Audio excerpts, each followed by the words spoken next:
Já vou apresentar para vocês o nosso material. Na última aula, turma, a gente falou sobre manutenção. Relembrando, então, o que é manutenção, turma?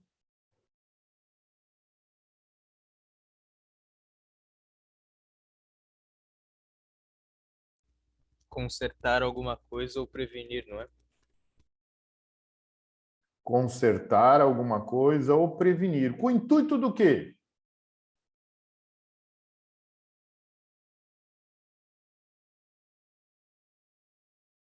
Qual é o intuito de prevenir alguma coisa? Qual é o intuito, galera? Para que não aconteça um acidente. Legal. Um deles, Lara, um deles. Mas, assim, dentro de uma empresa, qual é o principal intuito? O intuito de não acontecer o acidente também, tá? Mas, assim, qual é o principal intuito da manutenção numa empresa? Evitar gastos ou perder a produção com equipamento a menos. Isso. Vamos colocar a produção primeiro. Então, se eu tenho um componente, qualquer que seja ele, uma máquina, um veículo, que ele está me apoiando em termos da receita da minha empresa, o que eu quero é que ele esteja sempre disponível, vamos falar assim a palavra. Então, a intenção da manutenção, a principal intenção da manutenção é a disponibilidade dos equipamentos para a produção. Beleza? Deu para entender aí? Alguém tem que falar comigo. Olha, eu não sei o que aconteceu, não estou vendo nenhum de vocês agora. Eu sei que vocês estão presentes, Sim, mas eu não estou vendo. Então, o principal intuito é disponibilizar o equipamento, certo? E para isso, então, eles dividiram a manutenção, vamos rever, né? Eles dividiram a manutenção em 3 fases. A fase da manutenção corretiva, que é aquela em que a gente, pela facilidade de fazer a troca de um componente ou a troca do componente todo, eu espero quebrar, certo? Então, a manutenção corretiva, eu espero quebrar e faço a correção. Já com um equipamento um pouco maior, de grande porte, e que eu não posso deixar ele quebrar, porque senão eu vou ter um custo maior, eu faço uma manutenção chamada preventiva. De acordo com o fabricante ou de acordo com o meu histórico, certo? Eu faço uma manutenção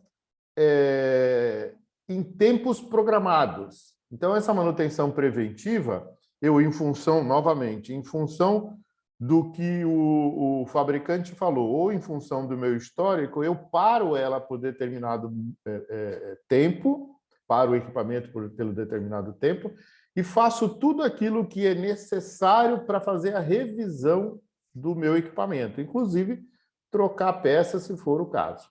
E, por último, quando o equipamento aí ele é realmente muito caro, por exemplo, um Transtainer é muito caro. Se eu puder fazer uma preditiva nesse equipamento, melhor ainda, que eu vou trabalhar até o limiar da vida útil de cada componente. Mas como é que eu faço isso? Aí a gente comentou, né, como se fosse a UTI para um paciente, totalmente monitorado. Então, essa máquina, esse veículo, eu faço com que eu tenha online ou presencialmente através de um técnico um monitoramento completo. E aí eu vou usando esse equipamento, esse veículo, até o limiar da vida útil dele, mas não posso quebrar, ok? Na preditiva, eu não posso deixar quebrar, porque se quebrar, virou corretiva. Então, todo aquele gasto, todo aquele custo que eu tive em monitorar o equipamento, se ele quebrou, não adiantou nada. Já já eu vou falar uma fórmula que muitas empresas estão usando para fazer isso, tá? a disponibilidade. Então, vamos olhar esse gráfico, que é o último slide desse material número 2. Custos de manutenção. Vamos prestar bastante atenção nesse gráfico. Então, aqui eu tenho a setinha do dinheiro, dos reais, né? Aqui no Brasil. E aqui eu tenho a setinha do tempo. A manutenção corretiva é essa curva azul, que ela começa no tempo, né? Eu não gastei nada. Lembrem-se, né? Eu espero o equipamento ou o veículo quebrar. Então, no tempo, eu não gastei nada. Então, a partir do momento em que eu opero a minha máquina, aí eu posso ter a possibilidade de quebra. Então, ele começa no zero e vai subindo conforme o tempo de uso até que quebre e eu faça o reparo. Vamos ver a manutenção preventiva. A manutenção preventiva, ao longo do tempo, ela já começa lá em cima. Por quê? Porque eu tenho o custo de fazer a manutenção preventiva, eu tenho o custo da parada do equipamento também. Então, eu paro o equipamento e ponho as pessoas para fazer manutenção. Então, de cara, eu já tenho um custo. Não exatamente no começo, mas a partir de um determinado momento. E a partir desse determinado momento em que eu vou mantendo sempre minha máquina, fazendo as preventivas corretamente, ao longo do tempo, o custo vai caindo. E já a manutenção preditiva, essa tem que tomar muito cuidado. Porque como eu tenho que colocar vários componentes nele para poder monitorar esse equipamento, ele também já começa caro. Só que num determinado momento da vida útil desse equipamento, ok? Ele vai se tornando um pouco mais barato aqui, da preditiva até o uso, mas vai se tornar mais caro quando eu tiver que trocar um componente. Por isso que esse tipo de manutenção chamado preditiva, ele só é válido para equipamentos de grande porte e equipamentos de grande custo. Isso tudo o gráfico mostra. Então, para equipamentos de grande porte e de grande custo, manutenção preditiva. Para equipamentos de grande porte, manutenção preventiva. Para equipamentos de pequeno porte, eu espero quebrar. Dúvidas aí, turma? Dúvidas? Manutenção tranquilo, né? Agora, tranquilo. Quem é que faz manutenção, turma? Quem é que faz manutenção? A gente já falou o que é, para que serve. Quem é que faz manutenção? Quem que vocês acham que faz manutenção?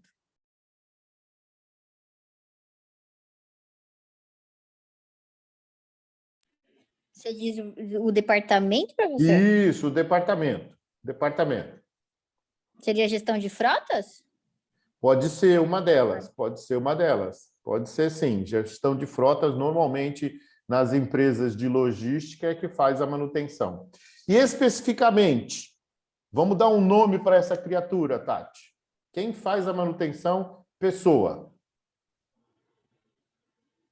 Pode falar na frota também, tá? Uhum. Quem é? Não sei. Eu já logo pensei, tipo, quem faz a manutenção é o mecânico. Mas Tati, é tão fácil quanto. É o mecânico mesmo, querida. Então acertei. Você ficou aí na dúvida, quem faz a manutenção? No caminhão, no veículo, principalmente motor, eixo, pneus, mola, molejo, é sempre o mecânico. Mas eu tenho outras partes no caminhão que aí eu preciso da intervenção de outra pessoa. Dá mais um exemplo aí.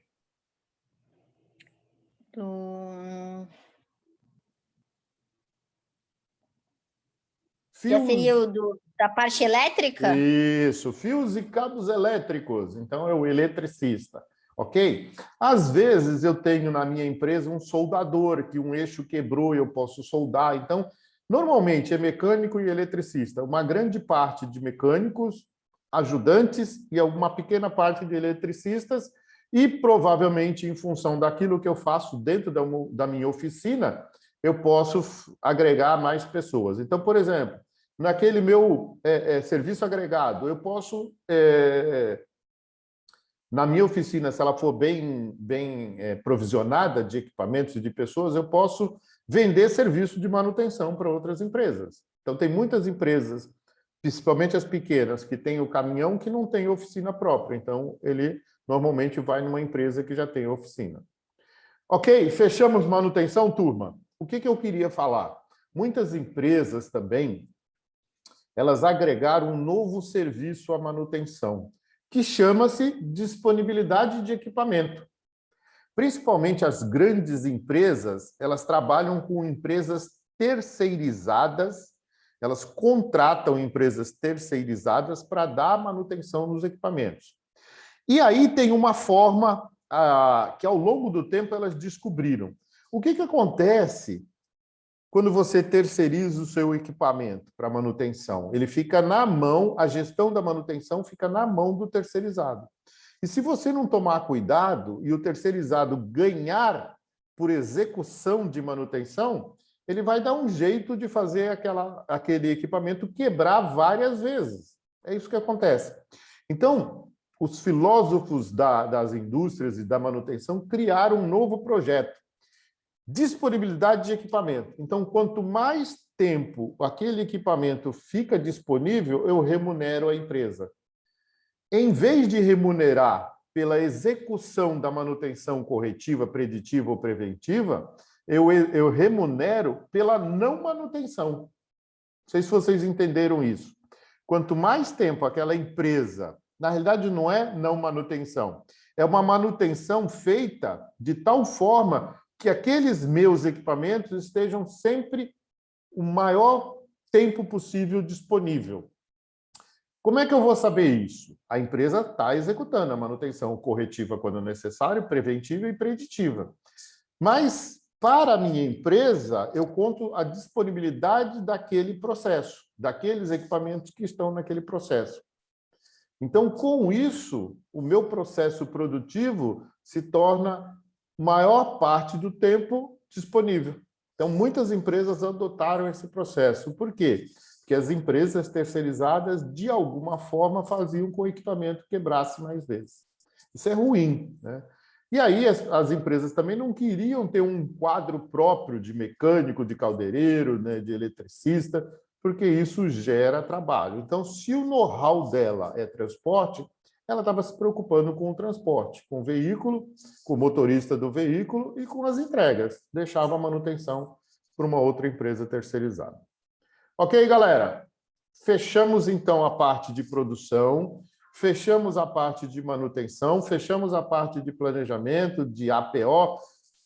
Eu acho que talvez a gente não tenha mais nada para falar da produção em si. Talvez a gente use um exemplo agora que a gente vai falar de gestão da qualidade, ok? Nós vamos inserir agora um novo conceito chamado gestão da qualidade. Não, novo aqui para a nossa disciplina, mas provavelmente vocês já conhecem. Então, vamos lá falar sobre gestão da qualidade. Deixa eu ver onde é que está. Está aqui. Turma, enquanto eu abro aqui, o que é qualidade?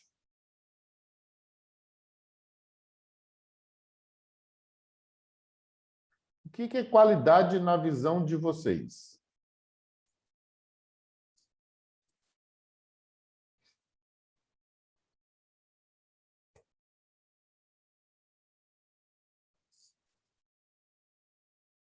Opa, que silêncio! Que Ô, silêncio! professor, para mim tem dois jeitos de medir qualidade. Ok, já partiu bem.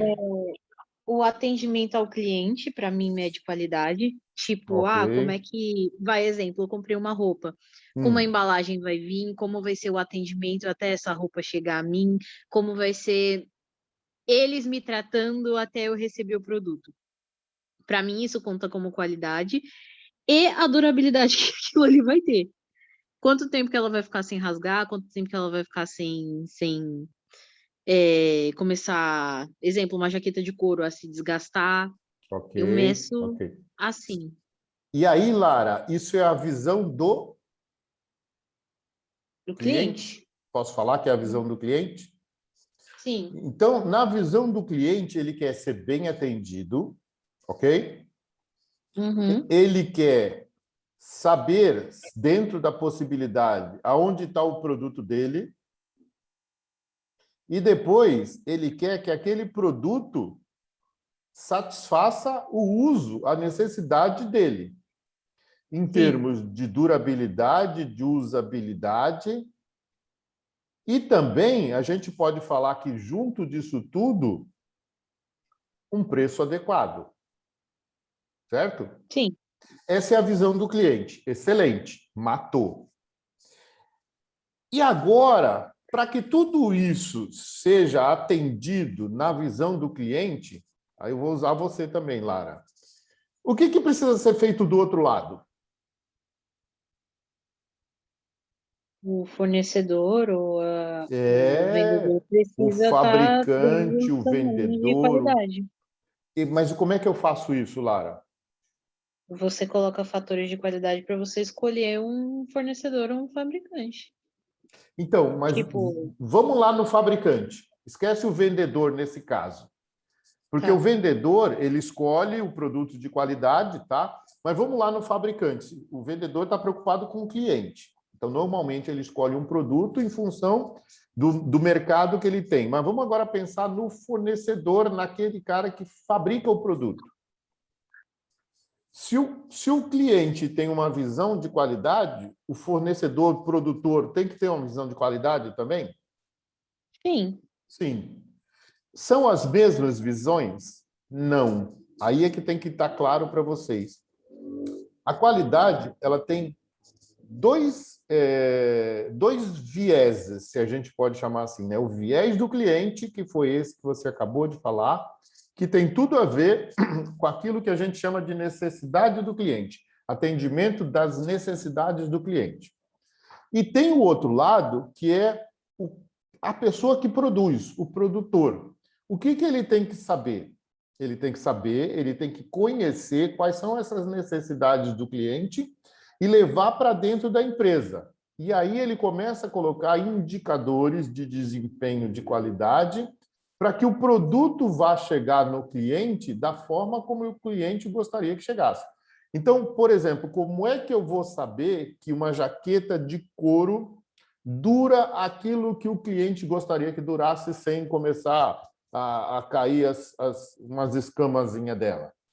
Ele vai ter que procurar matéria-prima adequada, ele vai ter que fazer testes de uso, e aí ele começa a criar critérios de qualidade, que às vezes esses critérios de qualidade, normalmente, tem lá o limite superior, o limite inferior e a média. Lembra quando eu falei da produção, da gente produzir em função da média? A qualidade também. Ele tem o limite superior, o limite inferior e a média. O limite superior ele estabelece para que aquele produto não fique tão caro, ele não precisa comprar acima daquela qualidade. E o limite inferior, ele não pode fazer menor do que aquilo, porque senão não vai ter a qualidade que o cliente espera. E para isso, como é que a gente faz essa qualidade virar? Que é o que a gente vai ver nessas duas aulas, provavelmente. Um pouco hoje e um pouco na semana que vem, para a gente fechar, para cair gestão da qualidade também na TD2. Ok? E é isso que a gente vai ver agora nesse conteúdo. Então, o viés da qualidade do cliente e o viés da qualidade da empresa. Só que o viés da qualidade do cliente a gente não vai ver tanto, porque na gestão da produção a gente está preocupado com a qualidade do produto, não com a qualidade do uso. A qualidade do uso a gente vai fazer uma pesquisa e trazer para a gente. Então, eu tenho que fazer com que o produto saia na qualidade, nas especificações, principalmente, para atender aquela necessidade do cliente. Então, vamos lá mostrar para vocês, né? Quando faltar 10 minutos que o Zoom for a me avisar, eu vou parar um pouquinho a aula de gestão da qualidade e vou falar sobre o trabalho. Ok, turma? Em 10 minutos eu passo, porque é uma continuidade daquilo que a gente passou. Primeira coisa, então, essa parte aqui que está na gestão da qualidade é a parte 3 do nosso material. Então, enfatizando novamente para vocês que a gente tem que enfatizar sempre o nosso plano de ensino, tá? A gente até responde um plano de ação do ENAD, uma das coisas é sempre estar falando do plano de ensino com a sua ementa, competências gerais, objetivos gerais específicos, conteúdo programático, mecanismo ensino-aprendizagem, forma de avaliação, bibliografia básica ou complementar e o cronograma da nossa disciplina. E aqui, vocês já falaram, né, não tem projeto interdisciplinar esse semestre, então a bibliografia só vai servir para vocês para consulta. Ok? Então, nós estamos agora na gestão da qualidade, ok? Gestão da qualidade. Fechando gestão da qualidade, a gente está apto já para fazer a TD2. E depois a gente vai falar sobre Supply Chain Management e gerenciamento, um pouquinho só de gerenciamento de estoques, mas mais na área do abastecimento. Relembrando, por que a gente tem uma gestão da qualidade? Porque a gente tem uma função produção, um processo de transformação, onde a gente pega inputs e transforma em outputs. E olha a qualidade aqui, dentro da medida de performance, custo, produtividade, eu tenho qualidade. Qualidade se refere a como o produto vai sair, principalmente em termos de especificações. Aqui, mais ou menos, mostra de novo que esse sistema de produção é um sistema de transformação, onde quase tudo vem do ambiente, é transformado e volta para o ambiente. E eu tenho uma fronteira do meu sistema, que normalmente é o muro da minha empresa. Eu tenho o ciclo da produtividade, e aqui a gente vai... Gestão da qualidade. O que é gestão da qualidade, então? A gente já falou que tem um viés da produção e um viés do cliente, ok? A qualidade de uma organização é definida a partir dos seguintes fatores. Então, a Lara comentou, expectativa do cliente. Primeira coisa que a empresa precisa saber. Qual é a expectativa do cliente? Então, turma, relembrando, se é num sistema empurrado, onde eu produzo para o cliente consumir lá na frente, que eu sei que ele vai consumir, principalmente as coisas chamadas commodities, eu tenho que ter uma média de consumo. Então, o mínimo que eu preciso saber em commodities é quanto, por exemplo, de arroz tipo 1, de arroz tipo 2, de feijão preto ou de feijão, sei lá, esqueci, rajadinho, não sei o quê, carne, tudo aquilo que é commodities, eu tenho que ter uma expectativa do cliente. É carne de primeira, carne de segunda. Então, tudo aquilo, bebida, tudo aquilo que o cliente consome, eu tenho históricos de consumo. Então, se eu sou um produtor, eu vou naquele histórico de consumo. Agora, se é um produto puxado, eu tenho que conversar com o cliente. Normalmente, na pizzaria, o cliente liga e já dá a expectativa dele, ou seja, qual é o pedido que ele quer. Mas, por exemplo, um móvel pré-fabricado, um carro que eu posso disponibilizar alguns acessórios, né? Então, eu tenho que ver a expectativa do cliente. Outra coisa que eu preciso conhecer, quais são as exigências do mercado ou do ambiente competitivo. Não adianta nada eu colocar, né, uma pizza barata, que o pessoal vai entender que não tem qualidade, ou não adianta nada, principalmente numa galera que tem dinheiro. Não adianta eu colocar nada... uma pizza tão cara que supere o ambiente competitivo. Então, eu tenho que estar ligado nisso aí. Eu tenho que conhecer muito bem qual é o meu ambiente organizacional, ou seja, como é que a minha empresa trabalha.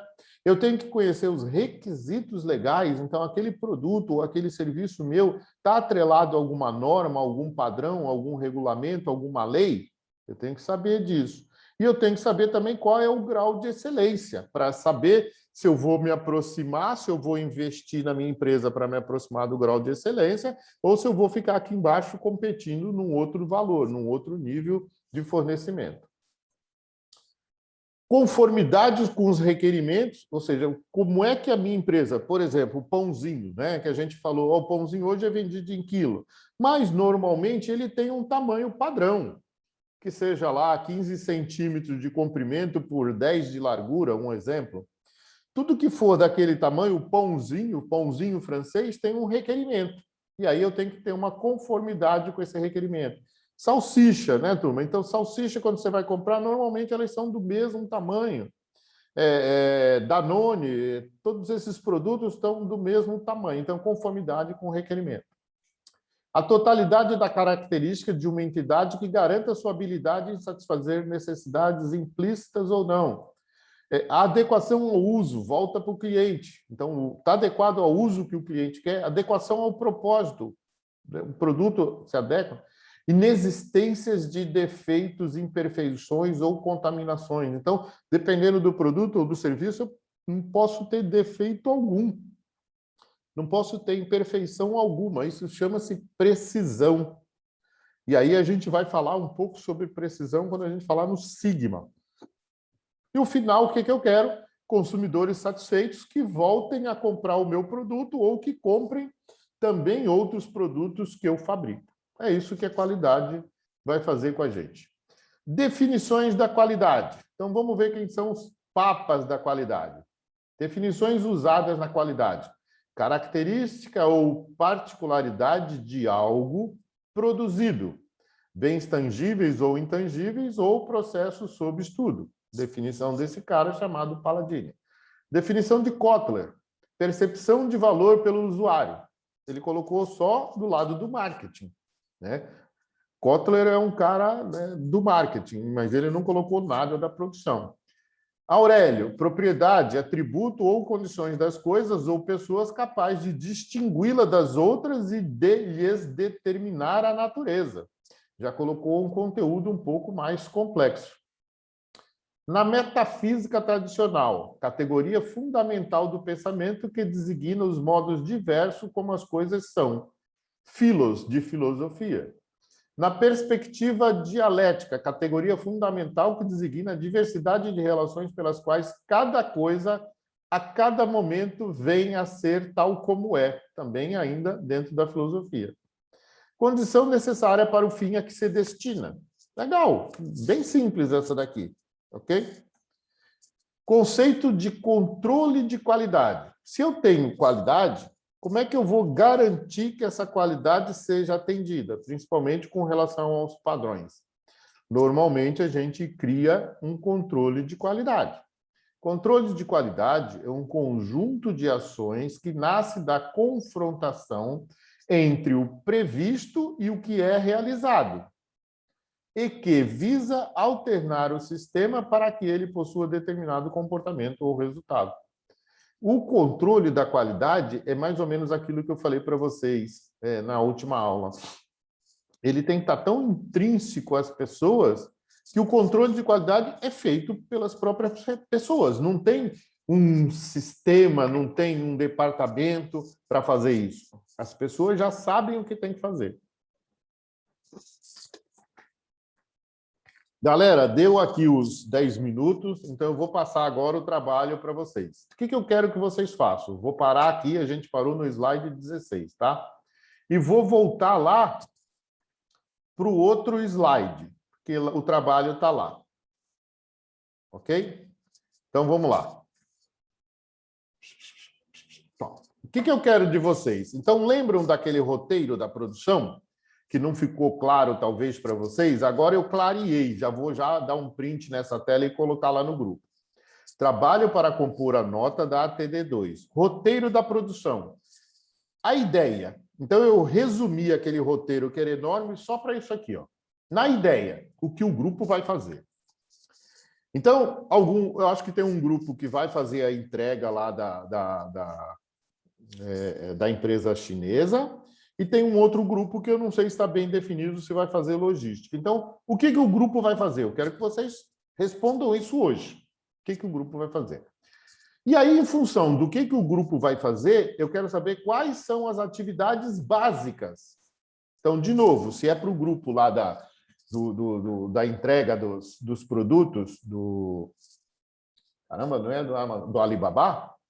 Quais são as atividades básicas? Então, por exemplo, recebimento, conferência, armazenamento temporário, separação e entrega. Isso são as atividades básicas, ok?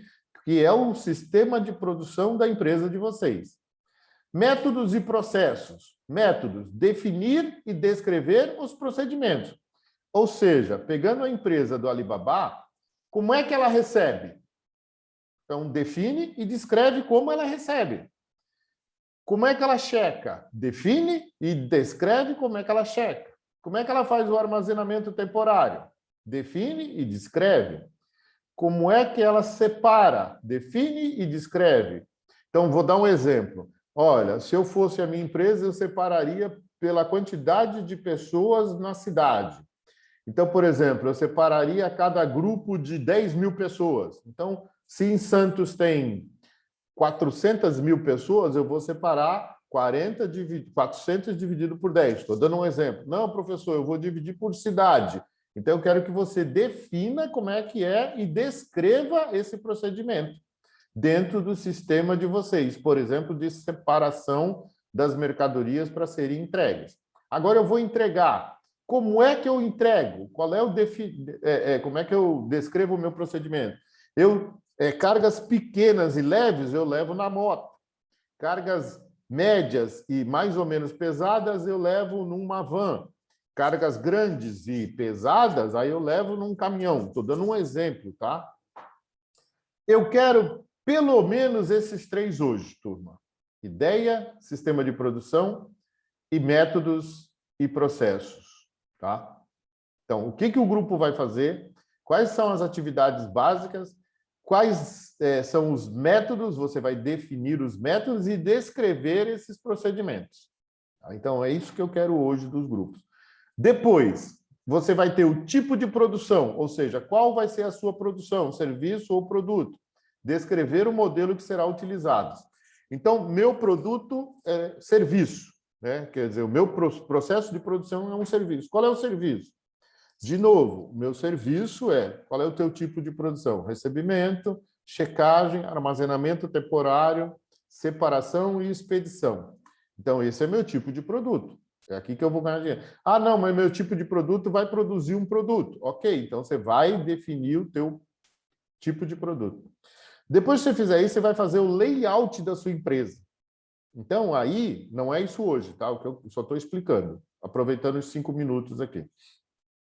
Depois que você fizer o que a sua empresa vai fazer, quais são as atividades básicas, os métodos e os procedimentos, o tipo de produção você vai desenhar. Então, por exemplo, a portaria, você vai desenhar uma portaria, você vai desenhar um espaço para verificação na portaria, recebimento, depois um espaço para checagem, um espaço para armazenamento temporário, um espaço para separação, um espaço para expedição. Eu quero que vocês desenhem isso, façam um layout disso daí. Aonde que entra, qual é se eu tenho um escritório, quantas mesas. Depois, máquinas e equipamentos. Para aquilo que você falou que vai fazer, você vai definir e descrever cada uma das máquinas e equipamentos. Ah, meu professor, eu vou transportar container. Eu recebo e transporto. Eu recebo, armazeno e ponho no navio. Então, quais são os equipamentos e as máquinas que você tem? Desenhando no layout, você vai colocar ali. Depois, como é que você gerencia tudo isso? Certo? Como é que você gerencia esse teu sistema? E aí, quando você estiver montando o seu gerenciamento, você já vai fazer estrutura organizacional. Então, minha empresa, então, por exemplo, o grupo que vai fazer a entrega do Alibaba, quantas pessoas vão ter? Ah, vai ter um dono, ok? Que vai cuidar de tudo, e vai ter um gestor aqui, um gestor aqui, um gestor aqui. E o que é esse gestor e o que ele faz? É isso que eu falo quando eu quero defina e descreva. Perguntas?